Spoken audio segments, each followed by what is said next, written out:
tarde, gente. Nunca ouvi tantas verdades, né? Falar de saúde mental é algo assim que mexe com todas nós, né? E falar depois de você já me deixa mais relaxada também. Eu trabalho numa instituição de ensino onde a gente vem trabalhando muito a questão da saúde mental, né? Nada ficou igual depois da pandemia.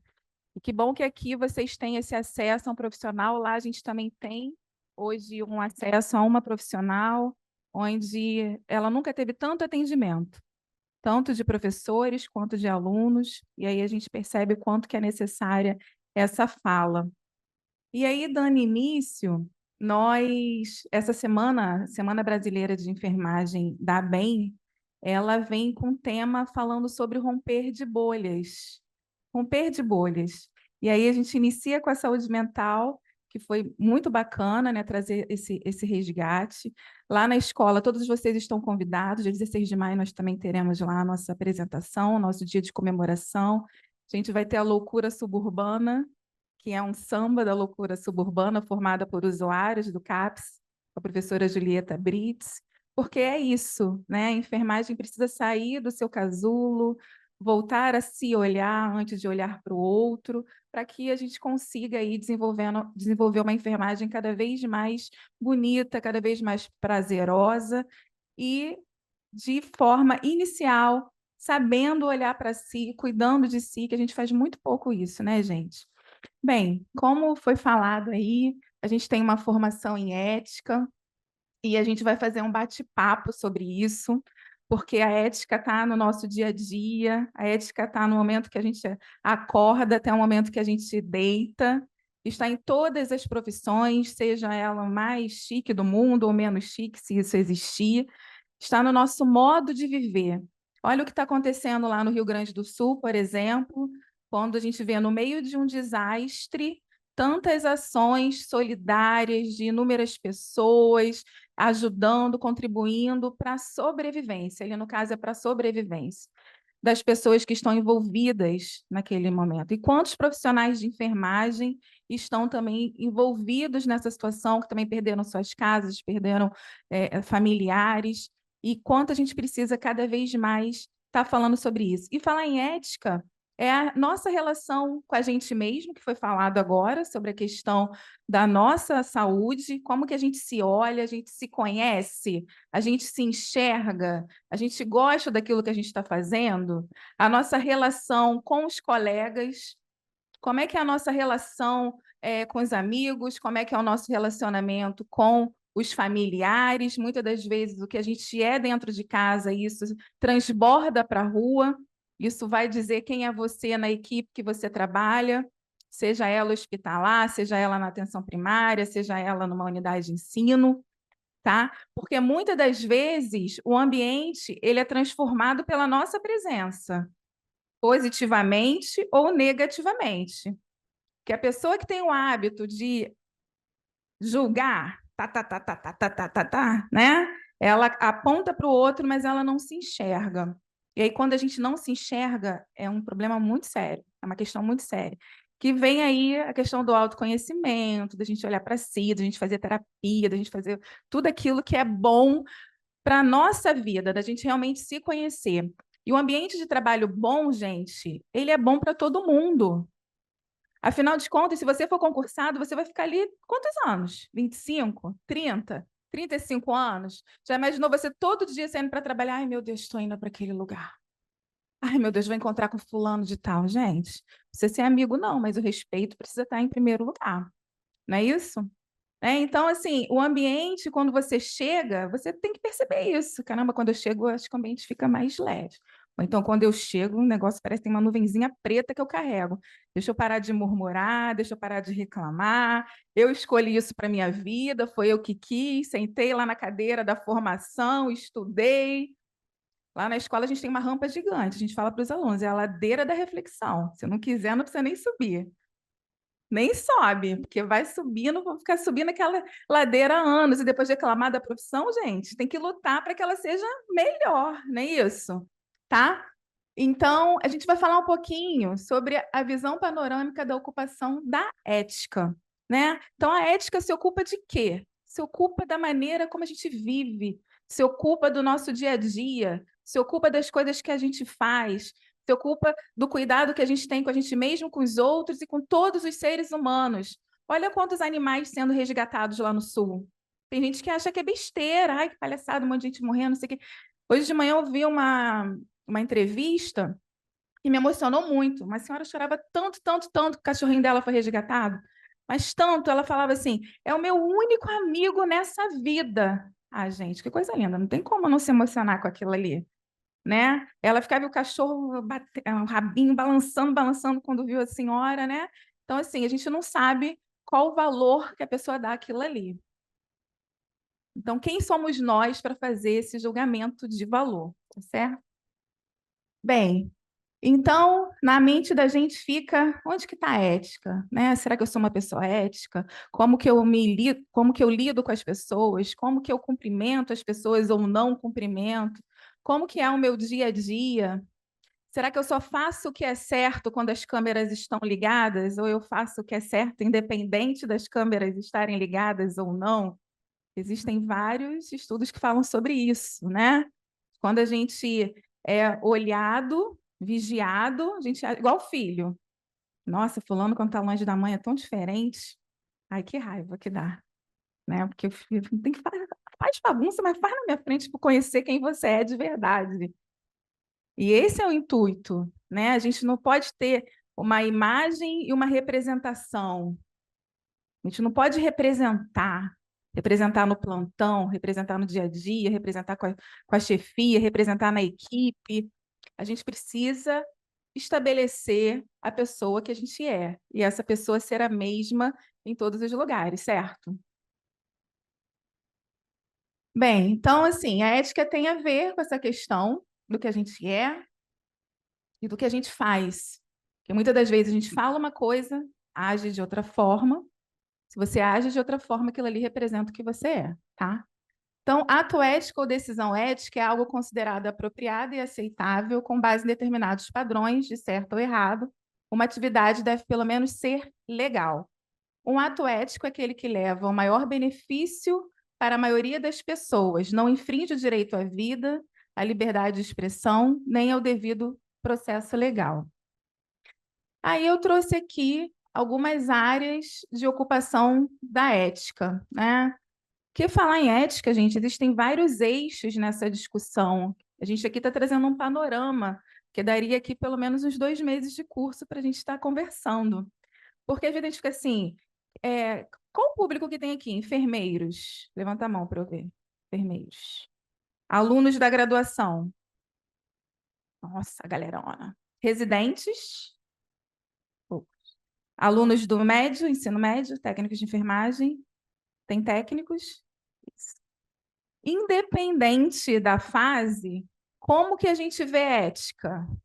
Quem teve ética no terceiro período da graduação? No quinto?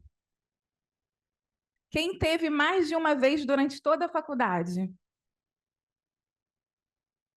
Você? Mais de uma vez?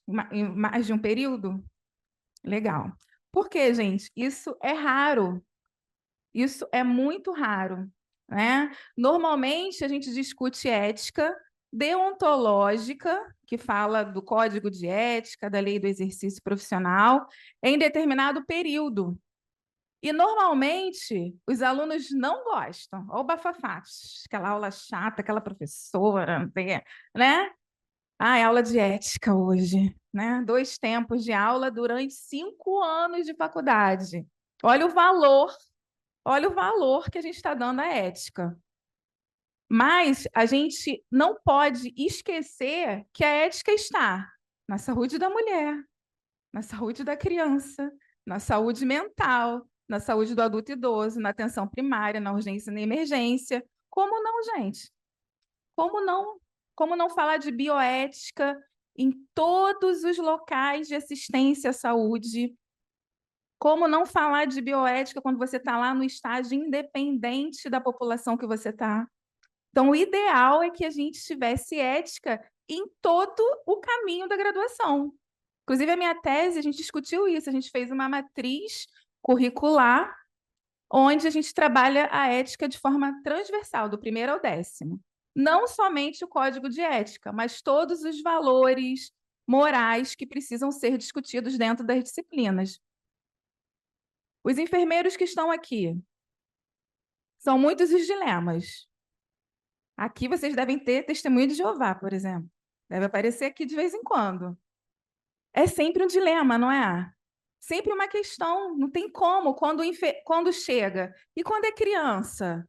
Né? Caramba, testemunho de Jeová, se você fizer a transfusão, o pai não, a mãe não autorizou, mas se não transfundir, a criança vai morrer, mas se transfundir, ela vai ficar como poluído, como é que é o nome? Contaminado, e a família não vai cuidar, e a criança vai morrer desnutrida, etc. e tal. Transfunde ou não transfunde? A vida da gente, profissional, o tempo todo a gente discute ética. Aqui tem comitê de ética, né? Mas tem locais que não tem. E aí, como que a gente sai dessas situações? Então, a equipe precisa entender que está dentro de uma equipe multidisciplinar, com vários profissionais que precisam ser discutidos cada caso. E quanto mais a gente discute isso na formação, mais respaldado, mais pronto a gente vai estar quando acontecer isso na nossa vida profissional no dia a dia, né? Então, assim, a gente busca esse ensino da ética o tempo todo. Porque se a gente falar o tempo todo, a gente vai estar mais habituado e vai evitar grandes erros que a gente vê hoje da enfermagem por aí, tá? Desculpa falar isso, mas é verdade, né, gente? Tem como. Então, conflito de interesse, né? Conflito de interesse, aquilo que você faz não precisa ser, não tem que ser bom para você somente, né? Aquilo que você faz tem que ser bom para o outro. Um exemplo que a gente tem aí é a indústria farmacêutica, quando eles fazem os medicamentos novos, os placebos e tudo mais, assistência aos pacientes, aquilo ali precisa ter uma continuidade no tratamento daquele paciente que está ali sendo participante daquela pesquisa. Acaba a pesquisa, a indústria vai embora, a pessoa fica lá sem tratamento, etc. e tal. Não, não pode. Isso é chamado conflito de interesse. Quando está bom para mim, eu estou fazendo. Então, eticamente falando, não pode. Honestidade e justiça, comunicação. Gente, comunicação em todos os ambientes. Como é um negócio difícil. Como é um negócio difícil. E hoje em dia, com as mídias sociais, a gente acha que a coisa vai ser facilitada. Se não for bem fechada, complica ainda mais, não é verdade? Se a gente for falar de Twitter, Instagram, Facebook, nossa, quanta informação fake é passada. Esqueci seu nome. A Carla acabou de trazer essa informação do Corém. A gente fica com medo. É verdade? Cispen, né? Cisgen. É fake ou é verdadeiro? Então, a Selma chegou a perguntar. A primeira coisa que ela perguntou é verdade isso, né? Porque cria uma insegurança. Cisgen é verdadeiro, gente. Confiem aí, tá? Que cria uma insegurança na gente por tanta coisa errada que a gente vê por aí. Os relacionamentos organizacionais, que a gente cada vez mais vê aí, falta de hierarquia, pessoas que têm problemas com grandes hierarquias, tá? Você tem pessoas que confundem amizade com afinidade, com imparcialidade, com etc. e tal. Questões de assédio moral, que a gente vê em vários locais, que a gente precisa entender o que é isso, saber o que é isso, se posicionar, né? Porque quando a gente está com o poder nas mãos, a gente precisa fazer bom uso dele. E o bom uso dele não é pisar em ninguém, discriminar ninguém, etc. e tal. Mas a pessoa que muitas das vezes também está ali na hierarquia embaixo, digamos assim, ela precisa entender que existem hierarquias e pessoas que estão acima dela. Então, é uma questão de permissão que a gente precisa entender e compreender. Tem gente que não sabe mandar e tem gente que não sabe obedecer, né? E essa dualidade, ela precisa ser estabelecida e permitida por todos os lados para que as questões sejam bem resolvidas no ambiente de trabalho e que o clima fique bom, porque senão fica aquele clima chato, pesado a vida toda, tá? Está atendendo aos seus interesses pessoais e conflitos de interesse? aos da empresa, de outros grupos, quem merece prioridade? Isso é uma questão ética também, né? Quem merece prioridade é uma pergunta assim que fica na nossa mente. Quem já trabalhou aí em terapia intensiva, no hospital público, que param 3, 4, 5 pacientes ao mesmo tempo, quem merece prioridade, né? E se um desses pacientes for o seu pai, quem merece prioridade? Nossa, chega a doer, não fale isso não, mas são questões que acontecem quando a gente estuda ética, bioética a fundo, a gente a gente discute muito isso. Eu tenho uma experiência muito dolorosa, mas que serve hoje para o meu aprendizado e para a minha vivência enquanto docente. Eu sou viúva há 6 anos, meu marido morreu de câncer no pâncreas, eu estava no meio do doutorado em ética e bioética. Então, o médico chegou para mim, como cônjuge, e aí, se ele tiver uma parada cardíaca, a gente faz ele viver de novo, coloca ele nos aparelhos todos ou deixa ele ir. Difícil, não é? Uma filha de 6 anos, mas não tinha perspectiva de vida, não tinha prognóstico, né? A doença já tinha tomado, mas mesmo assim dói. Então, isso, cada um aqui, se a gente parar para conversar, com certeza terão histórias de familiares, etc., que já passou por assistência. Todo mundo aqui já passou por algum processo de assistência. Uns mais complexos, outros menos, e é sempre doloroso. Então, quando a gente chega nesses locais e existem equipes preparadas, faz toda a diferença no nosso processo de saúde mental. Quando eu descobri a doença do meu marido, por exemplo, foi assim, ele foi fazer uma cirurgia, o médico me chamou, 30 minutos depois, falei, nossa, foi super rápido, cheguei lá, olha, é você, a cônjuge? Seu marido vai morrer, a barriga dele está toda tomada de câncer. Foi assim, eu desmaiei, é claro, né, não contar o resto. Né? Então, assim, foi um processo, hoje estou aí curada, graças a Deus, mas muita terapia, muita coisa, mas porque as nossas equipes precisam estar melhor preparadas para o atendimento, independente de qual seja, porque ninguém sonha ou pensa em passar por isso, né? Então, assim, existem fatos da vida, e aí eu acredito que todo mundo aqui tenha, que faz com que a gente fale com propriedade daquilo que a gente viveu, né?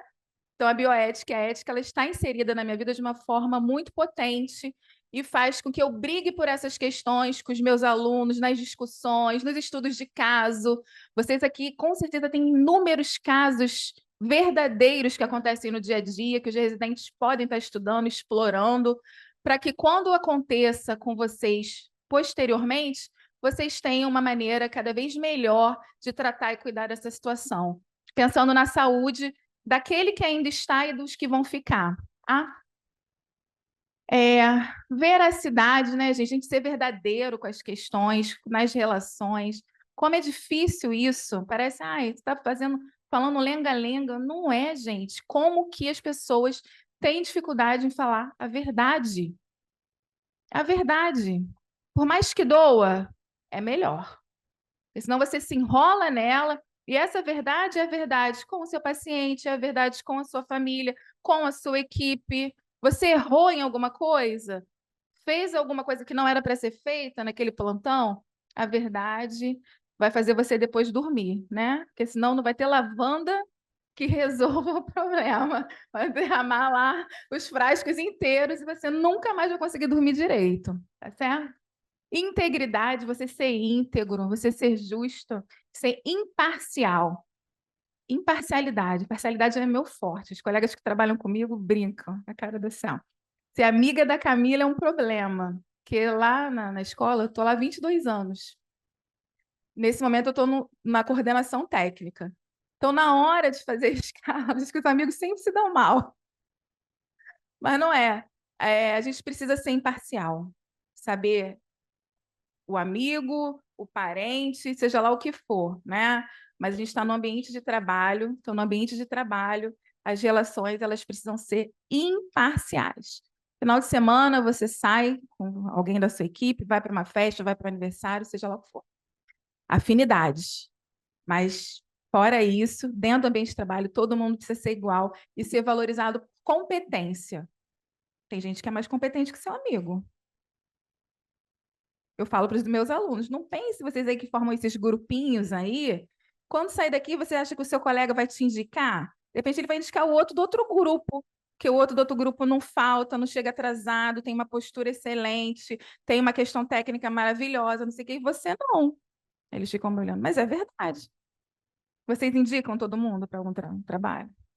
Tem sempre um ou outro, e nem sempre é aquele teu parceiro de braço. Teu parceiro de braço é bom para outras coisas, mas para o trabalho você sabe que não. Não é, gente? É exatamente assim que a vida funciona. Você vai se queimar? Não vai se queimar, né? Tá? Então sejam íntegros. Bem, transmissão de informações falsas. A gente acabou de falar aí dessa questão do fake, né? Isso é uma coisa grande, mas às vezes acontece assim, nos pequenos ambientes. Fala uma coisinha aqui, qual o telefone sem fio? Pouco fala um negocinho ali, fala, fica gigante, às vezes é uma mentira terrível, tá? Então vamos ter cuidado com isso. Destruição da confiança. Confiança, uma vez perdida, jamais restaurada. Isso em todos os contextos da vida. Você pode voltar a se relacionar, você está ali, mas a confiança, uma vez perdida, não é restabelecida. Por isso que a veracidade das informações, a sua integridade enquanto pessoa, ela é essencial. O seu nome, e uma coisa que eu prezo muito, é o nome da gente. Ninguém suja o meu nome, né? Agora, se você fizer a coisa errada, você pode ter o seu nome sujo. A gente vive num momento muito político, gente, não é isso? A gente tem que tomar muito cuidado onde a gente pisa, o que a gente faz, para a gente não estar em locais que fazem, muitas das vezes, um envolvimento tão grande que a gente acaba caindo. Isso pode acabar com toda a vida profissional daquela pessoa. Já vi muitos casos assim. Já trabalhei em pequenos municípios onde eu pedi para sair porque as coisas não caminhavam como deveriam caminhar. Então é melhor sair do que ficar junto, né? A mãe fala, né? Você não é todo mundo. Então sai lá daquele grupo, sai daquele contexto, foge daquilo ali, que outras oportunidades virão com certeza se você for bom. Mentira, nós já falamos. Comportamento, e aqui a gente fala da questão do plágio, né? Temos alunos aqui, a ética também, ela está na construção de trabalhos, trabalhos com seres humanos, a gente vai falar aqui das legislações, né? E aí, conversando um pouco sobre esse comportamento ético. Assuma a sua culpa. Tem culpa de alguma coisa? Fez alguma coisa errada? Assuma a culpa. Não faz igual criança, não. Mas fulano fez isso assim, assim. Mas Beltrano fez aquilo. Ou então, tem gente que coloca a sua responsabilidade no outro. Vou dar um exemplo. Eu não consegui terminar o doutorado no tempo que os meus colegas terminaram. Eu tive uma questão emblemática no meio do doutorado. Eu tranquei. Tem alunos que ficam assim, poxa, o professor nem me ajudou. Poxa vida, aconteceu isso assim, assim na minha vida e o professor... Gente, para lá. Aconteceu na sua vida, mas a formação, ela é sua, então você precisa dar conta daquilo ali. Isso acontece direto lá na escola, gente. Direto, né? Então, assim, aí você acaba ficando um pouco para trás naquele momento, por conta de um contexto de vida seu, tá certo? Mas você termina depois. Mas não se compare aos outros, porque cada um tem um processo. Romance, onde se ganha um pão, né? Tem um negócio aí, né? Desaparecimento de material do local de trabalho. Isso não acontece aqui, tenho certeza. As festas, a gente tem que tomar muito cuidado com essa coisa de festas, falando em mídia social. Eu fui coordenadora há muitos anos das UPAs, Educação Permanente, e eu tive dois casos que mexeram muito comigo. Um foi uma equipe excelente que eu tinha, excelente, que numa festa de Halloween, num domingo, num dia de Halloween, num domingo, a equipe fez uma festa dentro da sala vermelha, festa, tinha salgado, aquele cheiro. Eu cheguei na unidade e tirou foto, né? Selfie com os pacientes atrás, né? Parecia Halloween, né? Literalmente. E aquilo ali foi para Instagram, para não sei o quê, que saiu depois no jornal, e Paraná foi todo mundo mandando embora, todo mundo respondendo, uma coisa absurda. Eu falei, vocês são tão bons tecnicamente, a melhor equipe que a gente tem. Onde vocês estavam com a cabeça de botar um chapéuzinho, né, roxo com preto nos pacientes, uma coisa assim surreal, surreal, né? Desumano, desumano, gente. Porque se fosse tua mãe que estivesse ali deitada, você ia gostar de ver ela sem se mexer, sem saber o que está acontecendo com o chapéuzinho na cabeça? E todo mundo comendo e bebendo ao redor? Porque o paciente ele pode estar ali, já existem várias literaturas que falam, mas ele pode estar ligado, ele pode ouvir, ele pode sentir cheiro do que está acontecendo. Quanto tempo o paciente não come um salgadinho e está sentindo o cheiro ali do pessoal, ouvindo todas aquelas festas, né? Então, é uma coisa extremamente antiética. Então, a gente tem que tomar muito cuidado com isso daí. Parece besteira, mas não é, não.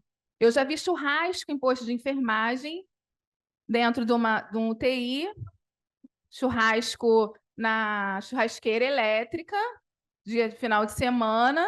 Ri não, que o pai tá rindo de tu mesmo, hein? Sei não, hein? Churrasqueira elétrica, e aí aquele cheiro indo para a UTI todinho, tinham pacientes acordados e tudo mais, sentindo aquele cheiro. Uma outra coisa também que me impactou. Então, acontece a todo momento. Por que a gente começa a banalizar isso? Essas coisas começam a ser normais. Se é você que está no setor do lado e chega lá e sente aquele cheiro, tu vai sentar e falar, gente, para com isso, você vai falar, me dá um pedacinho dessa carne aí que tá cheiro bom. Qual seria a sua reação?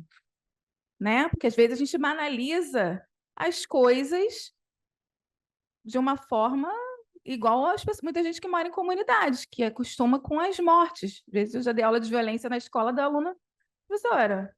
Lá a gente pisa, pula o corpo, porque a gente já acostumou. Eu fiquei olhando assim, acabei a aula, não tinha mais o que falar, né? Mas porque todo dia tá vendo aquilo ali. Então a gente precisa tomar muito cuidado com aquilo que a gente banaliza, tá? Faça a coisa certa, a gente já falou aqui das câmeras. Faça a coisa certa. Você sabe o que é o certo. Faça a coisa certa. Violência, eu falei influências externas, né? Pô, faz isso, faz aquilo, vai ser bom, você vai crescer, você vai ganhar um cargo, você vai não sei o que lá. Valia. Computadores, papel de parede, jogos, reuniões, redes sociais. Quantas vezes no trabalho as pessoas não estão trabalhando, estão fazendo outras coisas, aí tem que cancelar todas as inscrições ali, porque as pessoas não sabem utilizar o que é correto, fica no trabalho jogando, né, fazendo outras coisas que não são trabalhar. Fofoca, tem fofoqueira aqui não, né, gente? Com certeza. Tenho certeza. Estou falando só para você contar para o seu amigo, né, que fofoca não é algo que vai edificar o seu local de trabalho. Pelo contrário, fofoca é péssimo, fofoca destrói, fofoca cancela, fofoca. Não seja fofoqueiro, tá? A cara de vocês são as melhores. É... Bem, aqui algumas questões que a gente colocou, né? Já foi. Sigilo, que tem a ver com fofoca, ao contrário, né? Sigilo é essencial, tá lá em todos os. Todo momento que você for estudar ética, vai estar lá o sigilo. Porque quando a gente conta alguma coisa para alguém, a gente gosta que aquilo que a gente conta fique guardado. Se for sigilo dentro de uma unidade de saúde, é mais complexo ainda, que a gente está lidando com outras vidas. Bem, aí, trazendo um pouco, né, já meio que falei por alto, a ética na enfermagem é interessante a gente saber que, desde o início da profissão, já existe ética na enfermagem, desde a primeira faculdade que abriu. Desde quando Florence Nightingale, com a sua luz lá, com a sua lâmpada, na Guerra da Crimeia, passeava entre os doentes. Está rindo de que, André? A história é essa. A história é essa, né? Ali já tinha uma ética A ética do cuidado, né? Que Leonardo Boff tanto fala, Carol Gilligan tanto fala. Essa ética da gente se preocupar com o outro. Quando ela trocava os lençóis sujos pelos brancos limpos, né? Era um cuidado, isso é ética. Quando ela dava de alimentar, isso é ética. Quando se preocupava com a limpeza do ambiente, quando abria para ficar tudo arejado, isso é ética. Por isso que a gente, Florence Nightingale jamais pode ser esquecida em qualquer ambiente que a gente fale da profissão, tá? Então, desde o início já tinha, porém as matrizes hoje elas são estáticas. A gente vê ética pontualmente e isso já está sendo resolvido de forma gradativa. Que a enfermagem é uma prática social, ela tem modos de produção e reprodução, que está ligada à dimensão técnica, à dimensão ética e à responsabilidade social. Falando de... Ah, tá. Mais na frente eu vou falar um pouquinho dessa dimensão técnica. Como a gente falou da ética em pesquisa, a gente tem termos de compromisso livre e esclarecido, todo mundo conhece, né? Todo mundo que trabalha com pesquisa sabe a importância desse instrumento, tá certo? A gente sabe que antigamente verdadeiras atrocidades aconteciam com o ser humano, como congelamento, como práticas onde usavam o corpo do ser humano de forma indevida, a gente poderia citar várias aqui.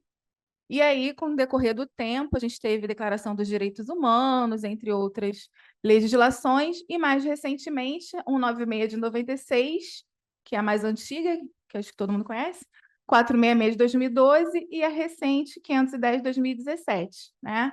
E aí a gente sabe que isso é essencial para evitar danos, prejuízos para a pessoa que está participando da sua pesquisa. Ah, mas é só um questionário, é só uma pergunta, é só uma entrevista, tem que ter isso? Tem que ter. Tem que passar pelo Comitê de Ética lá na Plataforma Brasil para você poder fazer sua pesquisa. Então, todo mundo aí que está na residência, vai fazer o TCC, depois mestrado, doutorado, vai precisar se deparar com essas questões, tá? E aí, eu trouxe aqui também, porque eu falei assim, vão ter alunos lá, para a gente... Engerhardt é um autor que fala muito dessa questão ética quando as informações elas são contraditórias, quando a moralidade não é igual para todo mundo, em locais onde as pessoas pensam muito diferentes, por exemplo, a questão religiosa. E ele traz um princípio chamado princípio da permissão, que é muito interessante, tá? Então, quando a gente tem questões específicas que estão dificultando chegar num objetivo comum, forma mais simples de falar, a gente pode utilizar esse autor para estar explicitando o trabalho, para estar fundamentando o trabalho, que ele trabalha com o princípio da permissão, né? Você faz aquilo ali e eu permito que você faça. E aí as coisas se encaminham. Muito interessante. E Beauchamp e Childress, eu trouxe eles porque quando a gente fala em bioética, o que a gente mais vem na mente?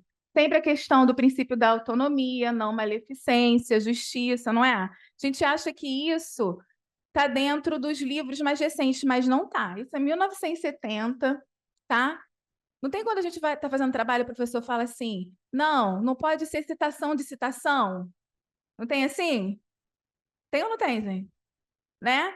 Então, aqui é a primeira citação, Beauchamp e Childress, tá? Que fala dos princípios éticos. É uma literatura em inglês, mas já tem muita gente que já traduziu e tudo mais, que fala desses princípios da bioética médica que todo mundo utiliza, que todo mundo trabalha. Então, é mais uma dica aí para quem vai estudar sobre isso. Bem, aí a gente tem na enfermagem, exercício profissional de enfermagem, a gente tem agora o Código de Ética de 2017, que a gente até ganhou ele fora, né? Todo mundo já tem. E, gente, parece besteira, às vezes a gente não valoriza nós sermos uma profissão que tem um código de ética, que tem respaldo. Lá na nossa escola, nós temos cursos de análises clínicas, cursos de saúde bucal, outras coisas, e a gente vê profissões que não têm o código de ética, que não têm um conselho que respalde. Então, a gente precisa valorizar isso aí, entender, conhecer, ler, interpretar, seguir, para que a gente nunca caia aí numa cilada do que a gente pode e do que a gente não pode fazer, do que a gente deve e não deve fazer, tá? Isso daí é para ser decorado mesmo. Eu sou técnico de enfermagem, o que é que eu tenho que fazer? Eu sou enfermeiro, o que é que eu tenho que fazer? Tá? Não podem mandar eu fazer isso e isso, porque não está no meu código de ética. Por quê? A gente, inicialmente, aqui na palestra, a gente falou sobre ética de forma geral, não sei se vocês perceberam. Agora a gente está falando de ética deontológica, porque a ética deontológica, que trabalha códigos e leis, na maioria das vezes é a única que a gente vê na formação. É a única, né? Então é por isso a importância de a gente trabalhar todo esse contexto. Mas já estou acabando. Bem, aí a gente tem uma questão muito. Olha eu achando que tem negocinho, né? Que a gente fala sobre a ética, que são a inserção das tecnologias. A gente ama a tecnologia, não é? Só ama. Tanto que essas telinhas aí é um problema. Às vezes a gente fala das crianças, dos filhos, mas será que nós estamos diferentes? Sai do celular, menina, e você está lá com o celular na mão, né? Porém, o uso das tecnologias no ambiente de trabalho, existe um limite que a gente precisa colocar, né? Como qualquer tipo de máquina, uma hora pode dar defeito. Então, a gente não pode jamais esquecer o essencial. Quando a gente se reporta a Florence, a gente está falando sobre isso. O que é essencial? A nutrição, é o dormir bem, é a higiene. Porque muitas das vezes a gente usa a tecnologia como base primeira e esquece todo o restante. Então, quantas vezes você entra numa unidade fechada ou aberta e se aquele paciente ele estiver monitorizado, você olha para a máquina e às vezes não olha para o cara. E o cara está lá com os lábios cianóticos, as extremidades cianóticas, está te dando vários sinais que a máquina não está legal. E ele também. A máquina está legal, mas ele. Quer dizer, a máquina não está legal, né? Porque a máquina está dando resultado incorreto. Ele não está legal. Como é que a gente vai administrar 1 milhão de medicamentos num paciente que está com fome, num paciente que está sujo? A professora Nébia tem inúmeros trabalhos aí falando sobre isso, e não é de hoje, e a gente precisa colocar isso na nossa mente, tá? Então, a gente tem um hábito muito de citar sempre MERRI quando a gente fala das tecnologias leves, duras, leve, dura. Quem já ouviu falar nisso? Tecnologias leve, leve, dura, dura, né? Todo mundo gosta de usar. Só que antes do MERRI, a gente teve Ricardo Bruno Mendes, tá? Eu só descobri isso no doutorado, gente. Minha orientadora ficava assim, não, teve um antes, mas ela não me falava quem era. Demorei muito para descobrir, é difícil a literatura, tá? Então, assim, essa literatura primeira é Ricardo Bruno Mendes, que fala do processo de trabalho com o uso das tecnologias. Depois vem MERRI, depois vem Pontel, que é uma enfermeira, tá? Que fala muito. Tem Puig, que aí já fala muito da questão ética, para quem gosta de estudar ética, e Kohlberg, que fala do julgamento moral em etapas. Eu estou passando, en passant, depois quem tiver interesse, a gente deixa o e-mail, tem bastante material aí sobre isso. Mas, de forma geral, o que a gente precisa entender é que as tecnologias, elas estão no nosso meio, elas são excelentes, elas são ótimas, mas a gente precisa saber usar, ponderar esse uso, porque o nosso paciente, assim como nós não somos uma máquina. Todo mundo tem os mesmos órgãos, a mesma estrutura, mais ou menos, mas nós somos diferentes. Nós somos diferentes. E o paciente também é diferente. Então, o cuidado, ele nunca vai ser igual. Ele não pode ser igual. Se chegar uma máquina nova aqui, colocar ali, vem cá, vamos treinar aqui nessa máquina, uma bomba infusora, sei lá. 1, 2, 3, na quinta, na 10ª vez, você já está ensinando os outros. Vem cá que eu vou te ensinar. Vem cá. Acabou. A tecnologia é isso. Agora, com o ser humano é diferente. O ser humano responde, um sente dor, outro não sente dor, um grita, outro não grita, um é legal, outro é chato, um é. É desse jeito, igual você. Você é legal todo dia? Não tem essa, gente. Fica assim, ai, paciente chato. Gente, você é legal todo dia. Se você tivesse naquela situação, você estaria rindo. Bom dia, bom dia, bom dia, né? Então a gente tem que criar essa empatia no cuidado, porque vai ficar mais leve até para a gente mesmo, tá? Aqui algumas referências. E aí, eu não vou cantar, gente, porque eu não sou cantora. Mas eu gosto muito dessa música. Inclusive, eu coloquei na minha apresentação. Conforme os dias vão passando, a gente precisa ter orgulho da nossa caminhada até aqui. Isso ajuda na nossa saúde mental, entender que do futuro a Deus pertence, então a gente tem que viver o presente e fazer o melhor nesse presente, tá bom? Obrigada, obrigada mesmo. Eu tive uma grande surpresa hoje, eu fui convidada pelo enfermeiro Francisco, que foi meu aluno, meu monitor na Escola Técnica de Enfermagem lá na FAETEC, hoje é enfermeiro, se formou doutor antes de mim. Isso é muito legal, porque a gente está em sala de aula para que os alunos superem a gente, né? E então, o Francisco foi uma dessas pessoas, que a gente tem vários assim, graças a Deus. E a Andréia, que trabalhou comigo há anos atrás, fizemos mestrado juntas. Olhei aqui e falei, Andréia, enfermagem é isso. Aí imagina, vamos só para a gente pensar aqui, imagina se eu dou de cara com ela e a gente lá atrás tivesse tido um problema. Olha que clima estranho ia ficar, né? Então é por isso que a gente precisa batalhar. Isso é uma batalha, gente, muitas das vezes uma luta, para que a gente esteja bem nos locais por onde a gente passa. Porque se a gente não fizer isso, a gente faz mal para a gente e faz mal para o outro que está com a gente também, tá bom? Isso é ética. Beijo, obrigada.